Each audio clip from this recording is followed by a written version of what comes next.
Olá pessoal, professor Wagner Cardoso, professor de Biologia. Na nossa última aula falamos sobre ácido nucleico. Hoje vamos falar sobre síntese proteica, então confere comigo. Vamos lá pessoal, observando uma célula mergulhando no seu interior, encontramos o núcleo. Nesse núcleo é encontrado cromossomos, e esses cromossomos na espécie humana perfazem 46 cromossomos. São formados por filamentos de DNA condensados, mais proteínas chamadas de histonas. No DNA existem segmentos chamados de genes. Esses genes, quando são ativados, recebem uma enzima chamada RNA polimerase. Essa enzima RNA polimerase dividirá o DNA, formando uma fita de RNA mensageiro a partir de bases nitrogenadas encontradas no próprio núcleo. O código do DNA determina a ordem em que as bases livres serão adicionadas ao RNA mensageiro. Esse processo é chamado de transcrição. Antes do RNA ser usado como um modelo para a produção de proteína, ele precisa ser processado. Isso envolve a remoção e adição de regiões do RNA. O RNA mensageiro se move para fora do núcleo até o citoplasma. Fábricas de proteínas no citoplasma, chamadas de ribossomos, se ligam ao RNA mensageiro. O ribossomo lê o código no RNA mensageiro para a produção de uma cadeia de aminoácidos. Existem 20 tipos de aminoácidos. Podemos observar a chegada do RNA transportador. Moléculas do RNA transportador levam os aminoácidos ao ribossomo. 3 bases do RNA mensageiro são lidas por vez, enquanto cada tripleto é lido.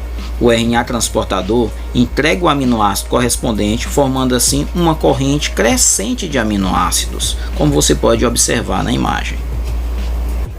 Os anticódons do RNA transportador conectam-se aos códons do RNA mensageiro, formando assim as proteínas. Os aminoácidos ligam-se por ligações peptídicas. Depois que o último aminoácido é adicionado à corrente, vai até uma máquina molecular que dobra a corrente de aminoácido numa forma 3D complexa e específica, formando assim a proteína.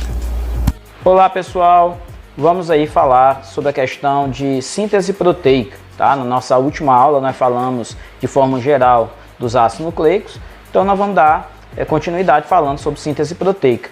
Tá? Então, primeiramente, processo de síntese proteica dividido em transcrição e tradução. Lembrando que a transcrição é um processo que ocorre no núcleo, tá, ok? E a tradução ocorre no citoplasma. Tá? Então, veja, no processo de transcrição, o DNA forma o RNA mensageiro. No processo de tradução, o RNA mensageiro formado lá no núcleo, ele migrou para o citoplasma e vai codificar a formação da proteína. Primeiramente, antes de mostrarmos o processo de síntese proteica, é importante você saber que o DNA e o RNA, os ácidos nucleicos de forma geral, eles são formados por partículas menores chamadas de nucleotídeo. E o que é um nucleotídeo? O nucleotídeo ele é formado por um grupo fosfato, uma pentose, que é um carboidrato, e uma base nitrogenada. Então, esse conjunto de grupo fosfato, pentose e base nitrogenada, nós vamos observar que forma a questão do nucleotídeo, que vai formar o ácido nucleico. Então, vamos nós. Pessoal, eu coloquei aqui uma numeração. Essa numeração na pentose. 1, 2, 3, 4, 5, são 5 carbonos, e aí eu vou observar o que? Essa numeração 5 linha, 3 linha, seria o sentido da fita do DNA, tá? Então tem uma fita 5 linha, 3 linha, e outra fita que é invertida, ela é o que? Ela é 3 linha, 5 linha, tá? Professor, então isso aqui determina o que? Determina o sentido da questão do DNA. Se você observar 5 linhas, quer dizer que o carbono aqui que está na extremidade está na posição 5, tá? E quando ele falar 3 linhas, é a posição do carbono que está lá na pentose, ok? Em cada extremidade. Observando essa fita de DNA, mais internamente observamos as bases nitrogenadas, externamente as pentoses. O que é necessário que você saiba? Que as bases nitrogenadas estão ligadas da seguinte forma: uma base púrica se liga a uma base pirimídica.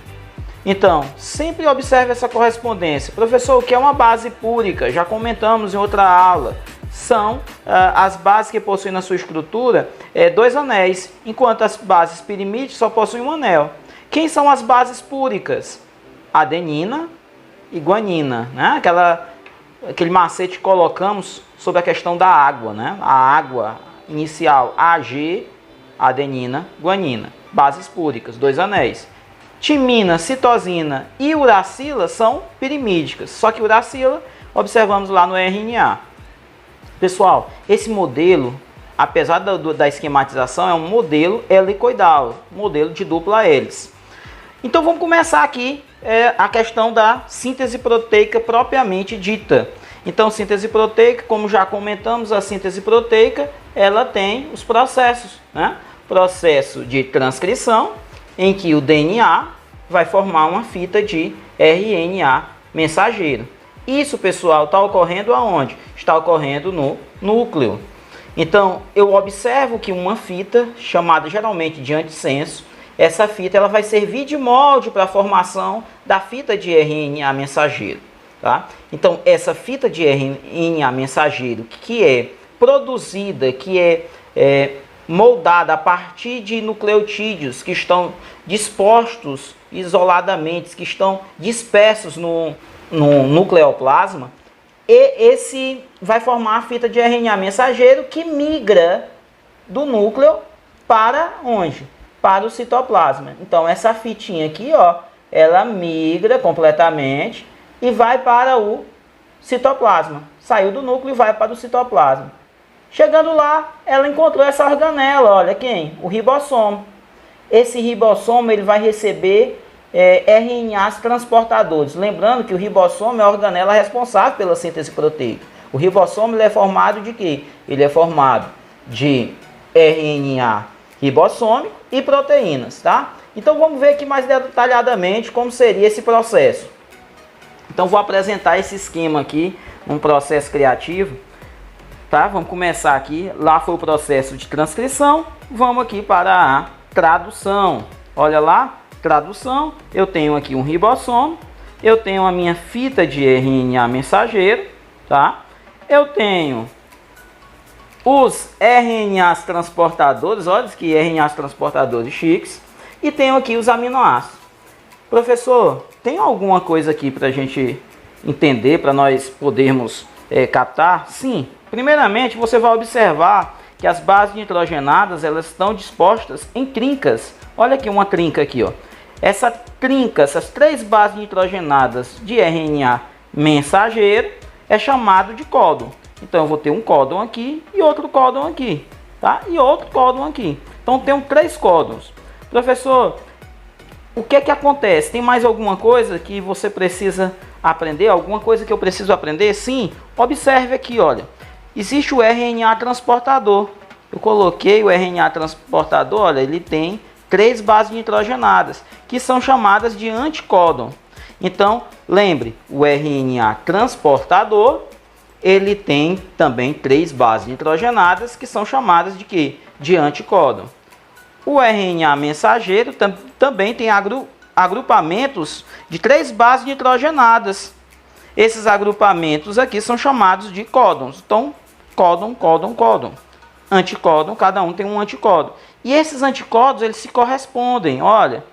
Lembrando que é necessário que você saiba essa correspondência.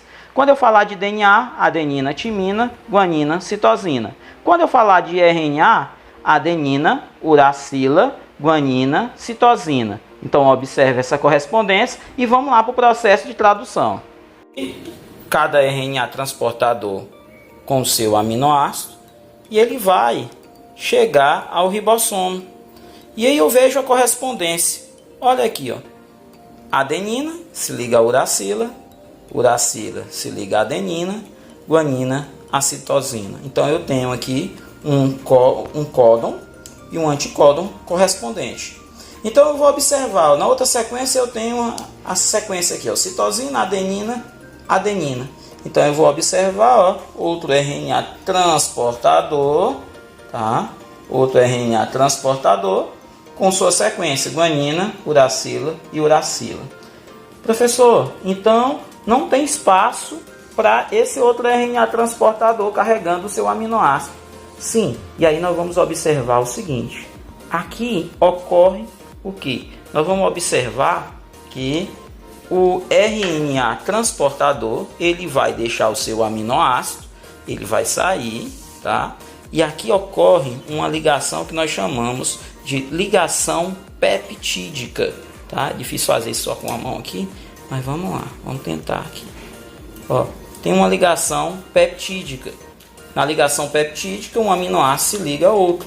Só que essa fita, ela é uma fita que ela escorrega, ela não é uma fita fixa, tá? Ela não é uma fita fixa, então ela escorrega. Então ela deslizou para essa posição. Quando ela desliza para essa posição aqui, tá? Acontece o seguinte, ó. Abriu espaço para a entrada de outro RNA transportador carregando o seu aminoácido. Pessoal, eu vejo aqui a correspondência. Uracila se ligando a quem? A adenina. Guanina, citosina, adenina, uracila. Eu vejo aqui, olha, os aminoácidos ligados por ligações peptídicas. Mais uma vez, vamos lá. Ó, esse RNA transportador, ele sai do ribossomo, desconecta do ribossomo, e aí nós vamos observar que aqui ocorre mais uma ligação peptídica. A fita escorrega e eu tenho que observar, ó, que aí vai formando a proteína. Vai chegar um momento em que a fita vai acabar. Quando a fita acabar, vai estar sintetizado, pessoal, vai estar sintetizada a proteína. Olha, o RNA transportador saiu e aqui eu tenho os meus aminoácidos ligados por ligações peptídicas formando a proteína. Então esse processo é o processo de quê? É o processo de tradução que finaliza a síntese proteica. Vamos falar de código genético. Pessoal, o código genético seria sequências de bases nitrogenadas que vão condicionar a formação de um aminoácido. Então você observa que os códons, eles são trincas de RNA mensageiro. E você vai observar isso nessa tabela. A tabela você observa o seguinte: a primeira coluna, ela identifica a primeira base. A primeira linha horizontal, ela vai condicionar o quê? Condicionar a segunda base nitrogenada. Enquanto a última coluna, ela vai condicionar a terceira base nitrogenada. Então você vai fazer essas combinações e você tem a sequência respectiva. Você tem a trinca lá que vai formar determinado aminoácido. Usa-se muito a questão de dizer que o código genético ele é degenerado. Significa dizer o quê? Significa dizer que sequências de bases nitrogenadas diferentes podem condicionar o mesmo aminoácido. Observe aí. Por exemplo, leucina. Leucina, a sequência UU-A, uracila, uracila, adenina. Ok, condiciona a formação da leucina. Mas também UU-G, uracila, uracila e guanina, também condiciona a leucina. Então você tem trincas diferentes, tá? Sequências de base nitrogenada diferentes, condicionando a formação de um mesmo aminoácido. Então isso é um código degenerado. É interessante dizer, pessoal, que existe os códons de iniciação para a formação da proteína. Então, no caso, códon de início, você vai observar a metionina, a mesma sequência da metionina, AUG. AUG é o código de início. Enquanto também existe também o códon de parada, que seria aquele códon, aquele último códon da sequência lá, que vai condicionar o final da proteína, o final da formação da proteína, tá? Então, quais seriam esses códons? Então, você vai observar, ó, olha na tabela, uracila, adenina, adenina, UAA. Também você vai observar UGA, UGA, também condiciona um código de parada, e UAG. Então, é muito fácil. Então, você vai observar UAA, UGA e UAG.